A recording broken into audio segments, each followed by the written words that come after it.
Derecho, audioclase. En sentido jurídico, persona es todo sujeto de derecho.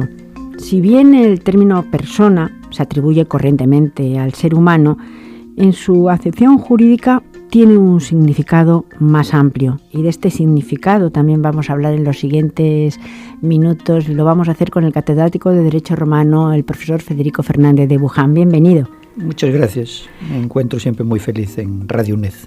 He empezado dando este primer concepto, esta primera idea de persona que para todos es intuitiva. La persona, el ser humano, casi nos parece un sinónimo. Sin embargo, en lo jurídico no siempre es sinónimo. Exactamente. En lo jurídico no siempre es sinónimo. Diría que desgraciadamente, pero no siempre es sinónimo. El concepto de persona es un concepto metajurídico. Se llama metajurídico cuando el derecho toma el concepto desde fuera del ámbito jurídico y después lo incorpora y le otorga un contenido jurídico. Entonces, el concepto de persona es un concepto metajurídico. Como decía usted muy bien, el concepto de persona debería coincidir con el de ser humano. El ser humano, por el hecho de ser humano, debería ser persona, debería ser reconocido como persona por el derecho. Pero ni siempre fue así, ni siquiera hoy se puede decir de que sea así. Se pueden decir dos cosas, o dos axiomas, para ver si son verdaderos o falsos, o dos afirmaciones para ver si son verdaderas o falsas. Primero, todo hombre es persona, hombre en el sentido de ser humano, todo ser humano es persona, y lo segundo es, ¿solo es persona el ser humano? Pues vamos a responder a las dos preguntas. Lo primero es, ¿todo ser humano es persona? Desde un punto de vista filosófico, sí, todo ser humano es persona, ¿no? Todo individuo. Yo creo que es mejor utilizar la palabra individuo, que se refiere solo a los seres humanos. Todo individuo que pertenece al género humano es persona. Desde un punto de vista filosófico, ontológico, la ontología es una parte de la filosofía que estudia el ser. Pero desde un punto de vista jurídico, los derechos de todos los tiempos concibieron el concepto de persona como un concepto de derecho positivo. Y por lo tanto, solo es persona aquel ser humano, aquel individuo, al cual el derecho le reconoce personalidad. Solo es persona el individuo perteneciente al género humano al cual el derecho le reconoce personalidad. ¿Y a cuál individuo el derecho le reconoce personalidad? Aquel que cumple con los requisitos establecidos en cada momento histórico y en cada circunstancia geográfica. No es lo mismo el concepto de persona, a pesar de que nos pudiera parecer, en el mundo de hoy, en un país que en otro. Desde un punto de vista geográfico, pues habría que coger los ordenamientos jurídicos, ya no digo de los países de nuestro entorno cultural, sino desde fuera de nuestro entorno cultural, y veríamos pues que determinados individuos, obviamente pertenecientes al género humano, no tienen la condición de persona hoy, y tampoco lo tuvieron desde el punto de vista histórico, porque las personas que estaban sometidas a esclavitud, jurídicamente hablando, no social o económicamente hablando, se puede hablar de hoy de esclavos. Bueno, esclavitud en el mundo reconocido jurídicamente como tal es una excepción, gracias a Dios. Por poner un ejemplo quizás hasta más cercano en el tiempo, no hace tantos años, en nuestro país, en España, las mujeres no tenían algunos derechos jurídicos que sí tenían los varones. Algunos derechos jurídicos. Está perfectamente formulado, pero vamos a ver. Este es un tema ya, lo que me plantea usted, un tema de capacidad de obrar. No es un tema de personalidad. Entonces, para aclarar esto, es decir, la mujer ha sido persona siempre, siempre. Hablamos de la civilización greco-latina. En Roma la mujer era persona.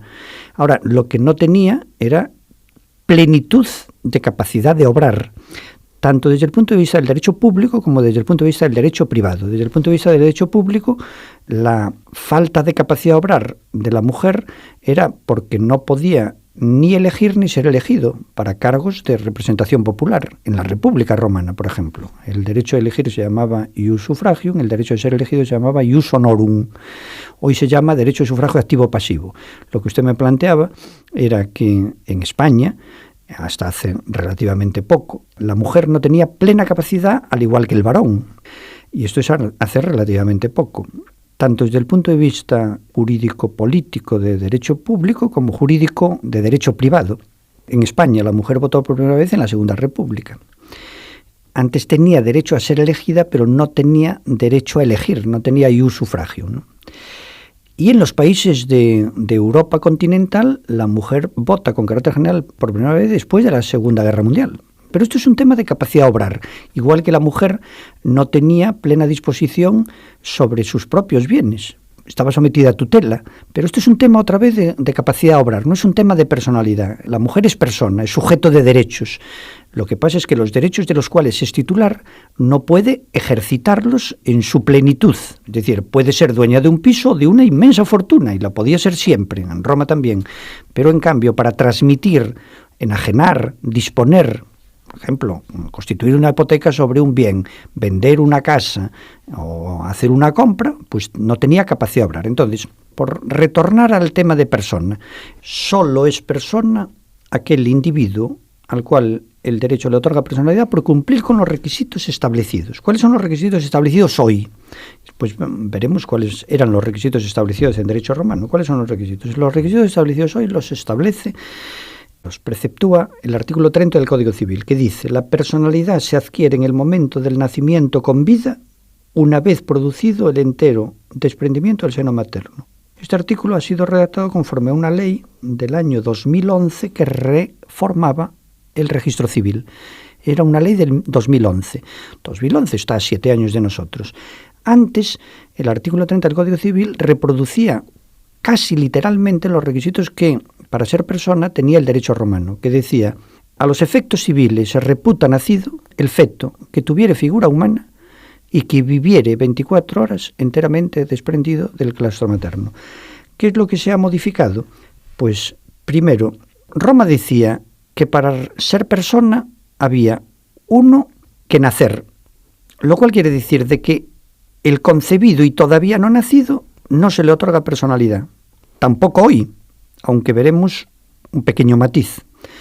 Desde Roma hasta hoy hay que nacer como requisito indispensable para que el derecho te otorgue personalidad, es decir, te considere persona, jurídicamente hablando. Se puede decir de que el ser humano lo es desde la concepción, desde un punto de vista, incluso podríamos decir, filosófico, biológico, científico, etc. Pero solamente se reconoce personalidad al nacido. Primero nacer, segundo nacer vivo. ¿Por qué? Porque en algunos casos se dan partos de fetos que ya nacen muertos y en otros en el momento del nacimiento, del alumbramiento, porque el niño ve la luz por primera vez, ¿no? Por eso se habla del alumbramiento. Se da a luz porque das a un nuevo ser a la vida exterior y por lo tanto pues puede evidentemente ya hacer todas las funciones motrices e incluso la respiratoria, que es una de las funciones que el feto no tiene durante la concepción. Tiene los pulmones perfectamente conformados, pero no respira, porque recibe el oxígeno a través de la sangre de la madre. Bueno, pues nacer vivo, porque en los momentos del alumbramiento algunas veces se producía la muerte del niño, o por impericia de la persona que estaba atendiendo el parto. Pues se puede hablar de un médico, de una matrona, o matrón, no sé si también se puede ejercer desde el punto de vista del varón, o por razones meramente de que venía con dificultades el niño. Bueno, segundo, nacer vivo. Tercero, nacer con figura humana, que era un requisito que existía en derecho romano y que hoy no existe, pero se ha cambiado en el 2011. Bueno, este es un tema complejo, ¿no?, para entrar en él. Los romanos creían en seres mitológicos, que afortunadamente nosotros ya no creemos, ¿no? Centauros y sirenas. Entonces, para evitar otorgar personalidad jurídica a estos supuestos seres mitológicos, exigían la figura humana. Entonces tenía que la persona que atendía el parto certificar que había nacido un niño con figura humana, niño, niña, con figura humana. O sea, nacer vivo, nacer con figura humana, y después dice enteramente desprendido del claustro materno, que lo sigue diciendo hoy el Código Civil, y lo decía también el artículo anterior a la redacción del 2011, enteramente desprendido. ¿Qué significa? Los juristas romanos exigían, y hoy se exige, la ruptura del cordón umbilical. Es decir, desde que se produce la expulsión del feto del seno materno, hay unos instantes en que el niño todavía está unido a la madre por el cordón umbilical. Cuando se otorga personalidad a ese niño que acaba de nacer con la vida independiente. Y tiene vida independiente desde la ruptura del cordón umbilical, lo cual significa que si un niño nace vivo hoy, no digo ya antes del 2011, sino nace vivo, y antes de la ruptura del cordón umbilical, por cualquier circunstancia, se produce su fallecimiento, no se ha considerado nunca que ha nacido para el derecho. Ese niño no ha nacido para el derecho, porque el artículo del Código Civil dice que el nacimiento determina la personalidad y que se adquiere en el momento del nacimiento con vida, producido el entero desprendimiento del seno materno. O sea que hay que proceder a la ruptura del cordón umbilical. Antes el Código Civil decía que viviese 24 horas, lo cual ¿qué significaba? Pues era un requisito añadido, que es lo que en Roma se llamaba la viabilidad. El niño tenía que nacer y nacer viable. ¿Qué significa viable? Aptitud para seguir viviendo. Entonces, ¿en dónde se fijó la aptitud para seguir viviendo? 24 horas. ¿Por qué 24 horas? Bueno, se consideraba que el niño que superaba las 24 horas tenía una viabilidad y que lo lógico es que ya no falleciese en los momentos siguientes. Hoy, afortunadamente también, se ha suprimido este requisito de la viabilidad, porque antes un niño nacía, el padre estaba entusiasmado con el nacimiento de su criatura y entonces pedía lógicamente el certificado correspondiente al facultativo que había asistido al parto de su mujer. Entonces, en el certificado del facultativo, ¿qué pone? Nombre de la mujer que da luz. Mater semper certa es. La madre es cierta. El nombre de la mujer que da luz. Si es niño o niña, que lo pone el facultativo, el sexo, y después día y hora y lugar. Es decir, en la clínica tal, cita en Madrid, en la calle tal, a la hora tal, del día tal, una mujer de nombre tal ha dado a luz un niño o una niña. No hay más. Con ese certificado se iba al registro. Pero si el niño había nacido a las 2 de la madrugada y el padre se plantaba en el registro a las 9 de la mañana, 7 horas más tarde, porque abría a las 9 el registro, el funcionario le decía, no puede usted inscribir a su hijo. Bueno, era hijo suyo si él había una presunción de paternidad en el caso de que la mujer que diese a luz estuviese casada con él, porque el hijo de mujer casada es del marido salvo que se demuestre lo contrario.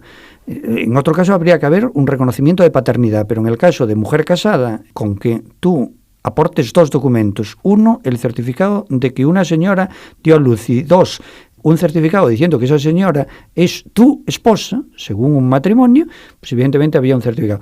Pero ¿qué pasaba? Que con 7 horas el Código Civil no permitía la inscripción, por lo tanto no le otorgaba la condición de persona.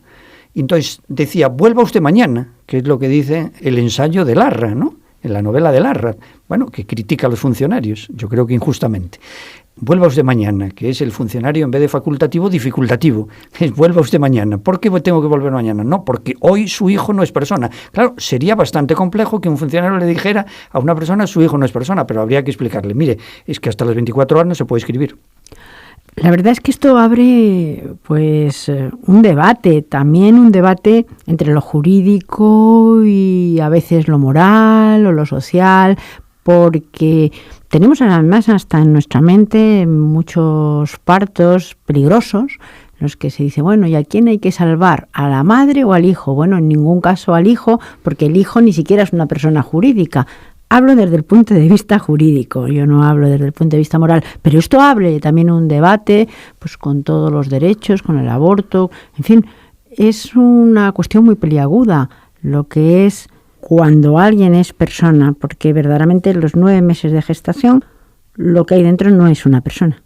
Desde el punto de vista jurídico no tiene la consideración de persona. Lo que pasa es que el artículo 29 del Código Civil, que es el anterior a este 30, dice: al concebido se le tiene por nacido para todo aquello que le sea favorable, siempre y cuando nazca con los requisitos que marca el artículo siguiente. Es decir, los juristas romanos, sin otorgar personalidad al concebido, sí que entendieron que el concebido es digno de protección, sí que entendieron, y dicen, se le tiene por nacido para todo lo que le sea favorable, siempre y cuando nazca con los requisitos, lo cual significa que ese nasciturus, que se llama nasciturus, que es el que va a nacer, o se llama conceptus también. Otras veces los juristas decían el que está en el útero, no decían lo que está en el útero. El jurista decía el que está en el útero. o el nasciturus, el que va a nacer, el que se le espera que nazca. Se le tiene por nacido siempre y cuando nazca con los requisitos. Esto fue como consecuencia de que los juristas quisieron otorgar protección a los derechos patrimoniales del nasciturus. Se explica muy bien. Una persona tiene 3 hijos y no sabe que su mujer está encinta. Se llaman encintas a las embarazadas porque no se pueden ceñir. Por eso se le llama encintas. In es una partícula negativa. Como Roma se apropia y asume los cánones de belleza griegos, y en los cánones de belleza griegos, y lo vemos en las esculturas clásicas, ¿no?, en las esculturas del mundo clásico, ¿no?, la mujer cuanto menos cintura tiene, más bella es, ¿no? La belleza es una cintura muy estrechita. Entonces, las mujeres se ceñían mucho la cintura para ser bellas según sus cánones, ¿no? Entonces, evidentemente, la mujer que estaba en estado de gravidez no se puede ceñir, entonces llevaba la túnica suelta y por eso se le llama encinta, que muy probablemente pues mucha gente no sepa de dónde viene la voz, ¿no? En definitiva, los juristas consideraban que, a pesar de que el nasciturus no era persona, se deberían proteger sus expectativas de derecho para cuando lo fuera. Por lo tanto, si un padre tiene 3 hijos vivos y instituye herederos universales a estos 3 hijos, pero entre el momento del otorgamiento de testamento y el nacimiento de su 4.º hijo, él fallece, que se dice que premuere el padre, los juristas dijeron, hombre, es verdad que en el momento del fallecimiento tenía 3 hijos según el derecho, porque tenía 3 hijos vivos y por lo tanto solo 3 tenían la condición de personas, y para ser heredero, que es la testamentificatio pasiva, hay que ser persona, pero parece injusto que el niño, que se le llama póstumo, al nacido con posterioridad a la muerte del padre, se quede sin herencia. Entonces, ¿qué hicieron los juristas? Una ficción. ¿Y cuál es la ficción? La herencia no se puede dividir hasta que se produzca el alumbramiento de la madre. Si el alumbramiento se produce con un niño que cumple con los requisitos de nacer vivo, con figura humana y enteramente expendido del claustro materno, entonces se produce la división y se divide la herencia entre 4, no entre 3, cuando jurídicamente no era así, porque para que se produzca la división de la herencia, la persona que recibe por vía hereditaria, ser persona en el momento del fallecimiento del causante. Es decir, porque la herencia tiene una eficacia mortis causa en el momento del fallecimiento. Entonces, ¿la ficción cuál es? Retrotraer la condición de persona al momento del fallecimiento del causante. Es decir, ese nasciturus, que cuando muere el padre no es persona, pero después nace y sí que es persona, su personalidad se retrotrae al momento del fallecimiento del padre, y la herencia se divide en 4. Si la madre, en cambio, o bien se produce un aborto involuntario, el niño no llega a nacer, o nace pero no nace vivo, la herencia se divide entre 3. O sea que la diferencia es grande, porque si se divide entre 4, evidentemente entra en el reparto hereditario el nasciturus, que no tendría derecho, pero ahí está el artículo del Código Civil que viene del derecho romano. Al concebido se le tiene por nacido para lo que le sea favorable. ¿Le es favorable recibir la cuota hereditaria en la herencia del padre? Obviamente sí, pues entonces se le tiene por nacido, pero es una ficción legal, porque realmente no es nacido en el momento del fallecimiento del padre. Como esta situación son otras, que es que un ciudadano romano instituye heredero al hijo de Lidia para cuando nazca, y después él se muere antes de que Lidia da luz. ¿El testamento vale o no vale? Si aplicásemos la regla rigurosa de que para que seas heredero tienes que ser persona en el momento del fallecimiento del causante, no, pero en cambio, como aplicamos la regla, se le tiene por nacido para lo que le sea favorable, entonces Lidia da luz a un niño vivo, es persona, se retrotrae y puede heredar.